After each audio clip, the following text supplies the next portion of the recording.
Laing balita, gibutyag ni City Social Welfare and Development Office kung CSWDO Head Julie Dayaday atol sa pakighinabi sa DXDCR Davao nga miabot sa 14 ka pamilya ang apektado sa yuta nga mihagsa sa Purok 39 Sitio Marahan, Barangay Marilog Proper, Davao City. Dugang pa nga 11 ka mga kabalayan ang naigo, di 5 ang totally damaged ug 6 ang partially damaged. Gani paspas nga gitunulan sa CSWDO og welfare goods sa mga pamilya o gipahigayon sab ang psychosocial intervention alang sa mga bata ug mga hamtong.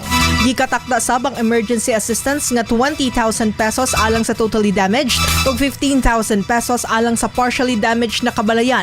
Samtang magtigom karong adlaw ang CSWDO ug mga opisyal sa barangay aron hisgutan ang posibleng relocation site alang sa mga apektadong residente ug ipadayon ang ubang suporta.